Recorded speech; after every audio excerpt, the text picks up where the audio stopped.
3 जादुई बहुओं की एक सास। मैंने भगवान से हमेशा यही मांगा था कि मुझे वो एक बेटी दे, लेकिन आज उसने बहू के रूप में मुझे एक नहीं बल्कि 3 बेटियां दे दी। तुम तीनों इस घर की बहू नहीं बल्कि बेटी हो। हम तुम्हारे मायके वालों की तरह अमीर तो नहीं है, तुम्हें यहाँ सारे ऐशो आराम शायद ना मिले, लेकिन तुम्हें यहाँ कभी प्यार की कमी नहीं होगी। माँ जी, आपने हमें इतनी बड़ी बात बोल दी, यही हमारे लिए काफी है। हमें बस आपका प्यार और आशीर्वाद चाहिए, इसके अलावा हमें कुछ नहीं चाहिए। इतना कहकर मिष्टी, सौंदर्य और पंक्ति तीनों बहुएं खड़ी शादी के जोड़े में अपनी सास कलावती के पैर छूकर उनसे आशीर्वाद लेती हैं।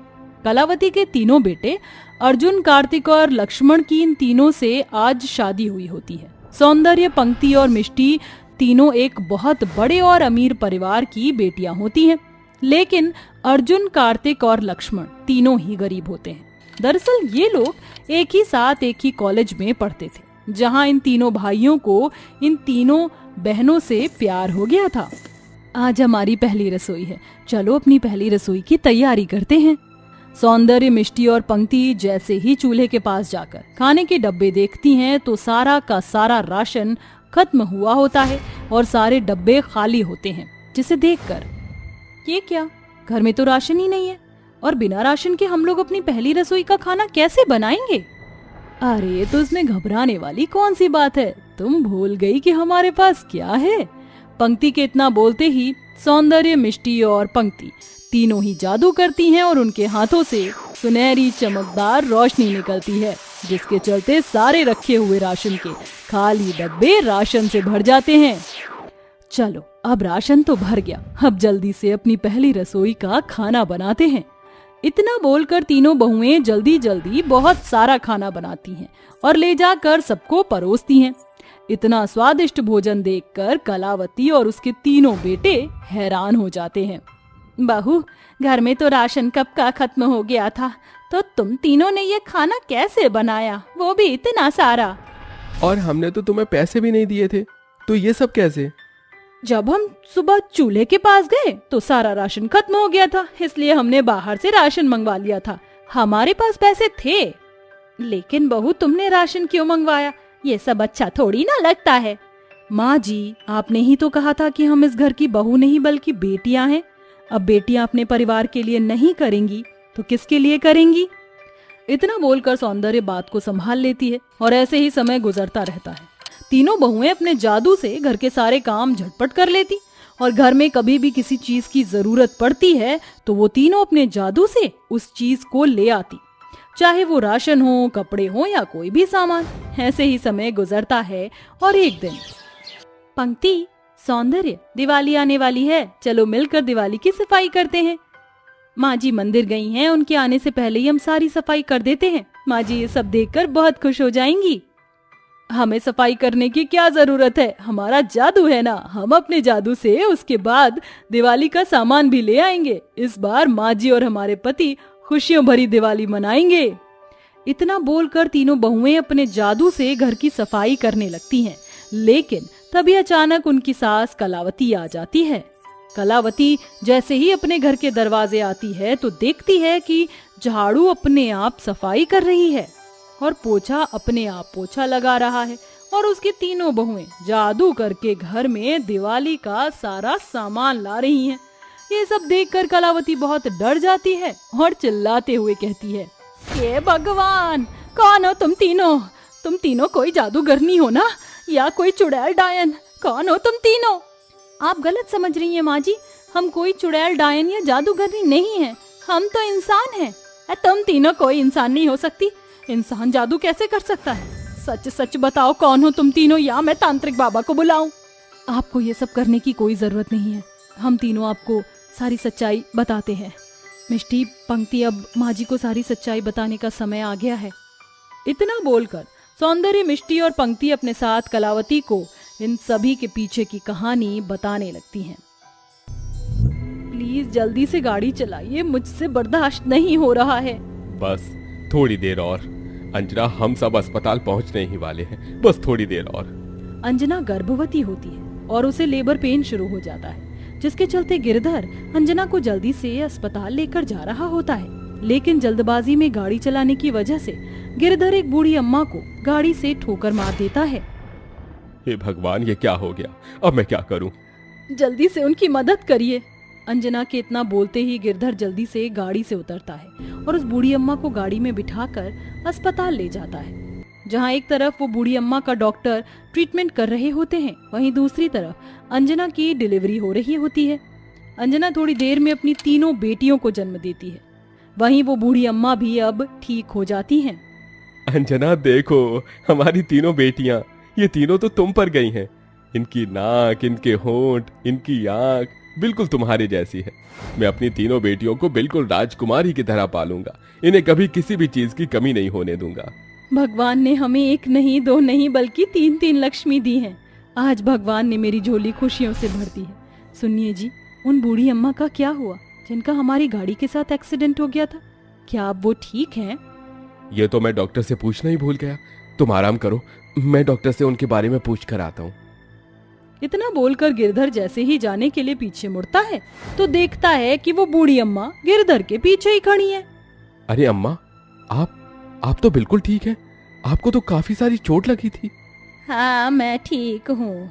अगर तुम मुझे हॉस्पिटल नहीं लेकर आते तो भी मैं ठीक ही रहती। मुझे कुछ नहीं होता। लेकिन कैसे अम्मा? अंजना के इतना बोलते ही वो बूढ़ी अम्मा एक सुंदर परी के रूप में बदल जाती हैं, जिसे देखकर अंजना और गिरधर दोनों ही हैरान हो जाते हैं। मैं कोई इंसान नहीं बल्कि परी लोक की एक परी हूँ। मेरा नाम जैस्मिन है। मैं धरती लोक पर घूमने के लिए आई थी, इसलिए मैंने एक बूढ़ी औरत का इंसानी रूप लिया था। तुम्हारी पत्नी गर्भवती थी, लेकिन तुमने मुझ घायल की भी मदद की और मुझे अस्पताल लेकर आए। तुम चाहते तो मुझे वहीं पर छोड़ सकते थे, लेकिन तुमने ऐसा नहीं किया। तुम्हारी इस दरियादिली से ये साबित होता है कि आज भी लोगों के अंदर इंसानियत है। इसलिए आज मैं तुम्हारी इन तीनों बेटियों को एक वरदान देना चाहती हूँ, और वो वरदान ये है कि इन तीनों के पास आज से जादुई शक्तियाँ होंगी और ये तीनों जादुई शक्ति से हर किसी की मदद कर सकती हैं। इतना बोलकर वो परी अपनी जादुई छड़ी से उन तीनों बच्चियों पर जादू करती है और वहां से चली जाती है, जिसके बाद अब वो तीनों बच्चों के पास जादुई शक्ति होती है। बड़े होने के साथ साथ उन तीनों को अपनी जादुई शक्तियों के बारे में पता चलता है, जिसकी मदद से वो हर किसी की मदद करती हैं। गरीबों को खाना देकर, प्यासे को पानी पिलाकर और लाचार की मदद करके। सौंदर्य, मिष्टी और पंक्ति ये सारी बात अपनी सास को बता देती हैं, जिसे सुनकर तुम तीनों तो सच में लक्ष्मी हो। मैंने तुम तीनों को गलत समझा, मुझे माफ कर देना।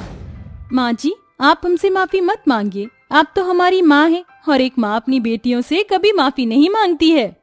इतना कहकर तीनों बहुएं अपनी सास के गले लग जाती हैं, जिसके बाद तीनों बहुएं अब दोबारा से जादू करती हैं और देखते ही देखते उनका छोटा सा घर एक बड़े से महल जैसे घर के रूप में बदल जाता है और वो तीनों अब अपने जादू से अपने पतियों का नया बिजनेस भी खुलवा देती हैं, जिसके बाद अब तीनों बहुएं अपने परिवार के साथ खुशी खुशी रहती हैं और आज भी वो हर जरूरतमंद इंसान की मदद करती हैं।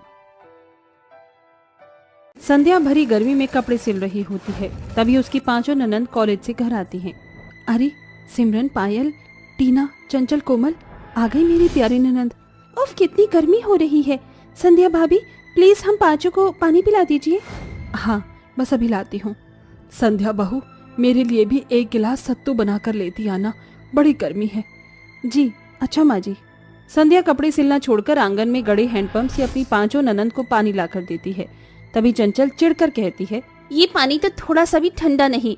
एक तो ये सड़ी हुई गर्मी, ऊपर से खौलता हुआ पानी, क्या बुरी जिंदगी है। चंचल, तुम गुस्सा मत करो, मैं तुम्हारे लिए दूसरा पानी लाती हूँ। रहनी तो भाभी, फिर से पानी लाने से वो फ्रिज का ठंडा पानी तो नहीं बन जाएगा। बचपन से ये गरीबी झेलते झेलते हम पांचों बहनें इतनी बड़ी हो गई, मगर आज भी हमारे घर में एसी तो बहुत दूर की बात है, एक पंखा भी नहीं है। पता नहीं संतोष भैया क्या कमाते धमाते हैं। अरे तुम्हारा भाई तुम पांचों का पेट भर रहा है, ये क्या कम है? तुम्हें क्या पता तुम्हारा गरीब भाई इतनी धूप भरी गर्मी में किस तरह से 2 वक्त की रोटी कमा कर लाता है। अब जाने भी दीजिए ना माँ जी। ओहो मेरी प्यारी ननन, तुम भी ऐसे मुंह मत लटकाओ। ये देखो तुम्हारी दर्जी भाभी ने अपनी सुंदर सुंदर ननन के लिए क्या सिला है। गाउन कैसा लगा? अपनी गरीब दर्जी भाभी का सिला गाउन देखकर वो पांचों खुश हो जाती हैं। वाओ भाभी, दिस इज ब्यूटीफुल। लिटरली भाभी, आपको तो फैशन डिजाइनर होना चाहिए था, फिर आपको तो सिले हुए कपड़े आग लगा देते भाभी। मेरी 5 ननंद को अपनी गरीब दर्जी भाभी के सिले कपड़े पसंद आए, मैं तो इसी में खुश हूँ। हे भगवान, मैं तो भूल ही गई कि मुझे इन सभी ब्लाउज की तुरपाई करके इन्हें देने जाना है। संध्या जल्दी से सारे ब्लाउज की तुरपाई कर देती है और सत्तू बनाकर एक बोतल में भरकर घर से निकल जाती है, जहाँ थोड़ी दूरी पर एक फुटपाथ के पास एक पेड़ के नीचे उसे एक बूढ़ी औरत घास से बने पत्तों की चादर बेचती दिखती है। ले लो, पत्तों की सुंदर चादर ले लो, एकदम सस्ती चादर। कैसी हो अम्मा? ये लो, मैं आपके लिए ठंडा ठंडा सत्तू बना कर लाई हूँ। शुक्रिया बेटी। वैसे अम्मा एक बात पूछूं, आप इतनी धूप भरी गर्मी में इस दोपहर में यहाँ कैसे बैठती हैं? क्या करूं बिटिया, ये पापी पेट जो कराए है, ये घास के पत्तों की चादर बेचकर ही तो मैं गरीब बुढ़िया कमाती खाती हूँ। वो बुढ़िया गरीब संध्या की कुछ भी नहीं लगती थी, मगर संध्या अक्सर उसके लिए कभी अपने घर से रोटी तो कभी सत्तू बांधकर उसे देते हुए ही बाजार जाती है। ऐसे ही वक्त बीतता है, जिसके साथ गर्मी की मार गरीब संध्या की टीन की झोपड़ी पर टूट पड़ती है और उसका घर गर्मी के चलते भपके से भर जाता है। बाप रे, आज तो एकदम आलू जैसी उबलने वाली गर्मी है। हाँ सिमरन, आज तो इस गर्मी ने हद ही कर दी है। काश कि इस वक्त हम भी एसी की ठंडी ठंडी हवा खा पाते और फ्रिज का मस्त चिल्ड पानी पी पाते, या फिर काश कि कोई बर्फ की चादर मिल जाती तो मैं उसे ओढ़कर मस्त नींद मारती। अबे ओ टीना, तेरे ऊपर का माला खिसक गया है क्या? बर्फ की चादर क्या ऊपर से बप्पा भेजेंगे? हम पांचों की जिंदगी भर यही सड़ी हुई गर्मी झेलनी है और इस गर्मी ने तो कसम खा रखी है कि हमें चैन से जीने नहीं देगी। गर्मी के चलते अपनी 5 ननंद को बेहाल परेशान होता देखकर संध्या को बहुत बुरा लगता है, मगर दिन रात दर्जी के काम में मेहनत से कपड़े सिलकर भी वो इतना नहीं कमा पाती कि अपनी 5 ननंद की फ्रिज और पंखा एसी जैसी महंगी फरमाइश को पूरा कर सके। फिर एक दिन जब वो सिले हुए कपड़े देने जा रही होती है कि तभी फुटपाथ पर बैठी बुढ़िया खांस रही होती है। अम्मा, आज आपकी तबीयत बिल्कुल भी ठीक नहीं लग रही है, फिर आज आप चादर बेचने क्यों आई हैं? आपको घर पर रहकर आराम करना चाहिए था। बुढ़िया, मेरे पास बस ये 5 ही पत्तों की चादर बची है, तुम इसे खरीद लो। इसकी घास बहुत नरम है, इसे अपनी गाय को खिला देना। मगर अम्मा, मेरे पास गाय नहीं है। तो फिर अपने लिए ले लो। वैसे भी आज मैं आखिरी बार इस फुटपाथ पर ये चादर बेच रही हूँ। ये चादर खरीद लो और बस मुझे बदले में इतना दे दो ताकि मैं 2 दिन तक 2 वक्त की रोटी खा सकूं। गरीब दर्जी संध्या को बुढ़िया पर दया आ जाती है और वो घास और पत्तों की वो सारी चादर खरीद लेती है। अम्मा, ये पैसे आप रख लो, ये पत्तों की चादर मैंने ले ली, मगर ये मेरे किस काम की है? मुझे गरीब बुढ़िया की बनाई ये पत्तों की चादर तुम्हारे कितने काम की है ये तुम अपने घर जाकर देखोगी बेटी। बस इसे ले जाकर किसी भी सिले कपड़े पर रख देना। क्यों अम्मा, ऐसा भी क्या होगा? अगर मैं सब कुछ यही बता दूंगी तो घर पर क्या देखोगी? संध्या वो पत्तों की चादर लेकर घर आ जाती है। अरे भाभी, ये पत्तों की चादर कहाँ से ले आई हो? पायल, ये पत्तों की चादर मैंने एक बूढ़ी अम्मा से खरीदी, वो बहुत गरीब थी। हम भी तो गरीब हैं। भाभी, किसने कहा था आपको ऐसे पैसे फूंक कर ये पत्तों की चादर खरीदने को? फिर संध्या उन पत्तों की चादर को अपनी 5 ननंद के सिले हुए कपड़ों पर रखती है। तभी चादर के अंदर से एक चमकती हुई सुनहरी रोशनी निकलती है और उन 5 के कपड़े हरे रंग के हो जाते हैं, जिस वजह से 5 ननंद अपनी दर्जी भाभी को देखती रह जाती हैं। ओ तेरी, ये कैसी जादुई पत्तों की चादर है? इसको कपड़ों पर रखते ही हमारे नीली रंग के कपड़े हरे रंग के हो गए। फिर कोमल जैसे ही अपने कपड़ों को छूती है तो वो बर्फ जितना ठंडा होता है। अरे यार, ये क्या हो रहा है? पहले इस पत्तों की चादर के रखने पर हमारे कपड़े हरे रंग के हो गए और अब ये बर्फ जितनी चिल्ड हैं। एक काम करो, तुम 5 ये कपड़े पहन कर आओ। संध्या के कहने पर 5 ननंद कपड़े पहनकर बाहर आती हैं। संध्या भाभी, ये पत्तों की चादर तो जादुई है। हमारे कपड़ों के अंदर से एसी जैसी ठंडक आ रही है, बहुत सुकून मिल रहा है। अरे संध्या बहू, फिर तो इस जादुई पत्तों की चादर से हम गरीब की झोपड़ी की टीन की छत का भी कोई जुगाड़ हो सकता है क्या? हाँ माँ जी, हो सकता है। मैं इनमें से एक जादुई पत्तों की चादर को अपने घर की छत पर डाल देती हूँ। मगर ये चादर छत के लिए छोटी नहीं रहेगी भाभी? तुम भूल रही हो मेरी प्यारी ननद, ये जादुई पत्तों की चादर है। जब ये गर्मी में ठंडक दे सकती है तो फिर ये चादर बड़ी भी हो सकती है। ये जादुई पत्तों की चादर बड़ी हो जा। उस गरीब दर्जी भाभी के कहते ही एक चादर से फिर से वैसे ही सुनहरी रोशनी चमकती है और वो बहुत ही बड़ी हो जाती है। इसके बाद ननंद भाभी मिलकर अपनी झोपड़ी की टीन वाली टूटी फूटी छत पर उसे लगा देते हैं। इसके बाद गरीब ननंद भाभी के घर की गर्मी और भपका ठंडक में बदल जाता है। क्या बात है, इस जादुई पत्तों की चादर ने तो एसी को भी फेल कर दिया। हाँ पायल, ये सब कुछ सिर्फ और सिर्फ हमारी दर्जी भाभी के कारण ही हो सका है। हम तो अभी भी गर्मी में आलू और अंडे की तरह उबल रहे होते। पायल की इस बात पर सभी मुस्कुरा देते हैं। जादुई पत्तों की चादर के आ जाने से गरीब दर्जी संध्या के घर की खुशियां लौट आती हैं।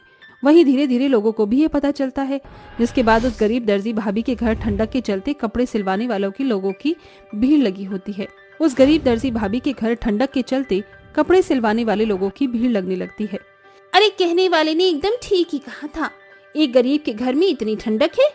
अच्छा सुनो संध्या, मुझे ना ये 4 ब्लाउज और 8 सूट सिलवाने हैं, मगर इसे पहनकर ठंडक तो मिलेगी ना? हाँ सोना, बिल्कुल। इस दर्जी के सिले कपड़े में तुम्हें गर्मी के मौसम में भी दिल्ली जैसी सर्दी मिलेगी। अब ये गरीब दर्जी भाभी लोगों के लिए ऑर्डर को सिलने में लगी रहती है, जिसमें उसकी 5 ननद भी उसकी पूरी मदद करती हैं। सारे कपड़े सिल गए हैं, अब बस इसे इस जादुई पत्तों की चादर की मदद चाहिए होगी। फिर संध्या सारे सिले हुए कपड़ों को जादुई पत्तों की चादर पर रखकर कहती है, ये जादुई पत्तों की चादर, मैं चाहती हूँ इनमें से किसी भी कपड़ों का रंग न बदले, बस इसमें अपनी ठंडक भर दो। ऐसा कहते ही उन पत्तों की चादर से एक सुनहरी रोशनी चमकते हुए कपड़ों में समा जाती है और वो बर्फ जितने ठंडे हो जाते हैं। जिसके बाद बढ़ती गर्मी से बचने के लिए लोग संध्या के कपड़े सिलवाते हैं, जिससे गरीब दर्जी संध्या के घर के हालात बहुत ही जल्दी पूरी तरह से ठीक हो जाते हैं।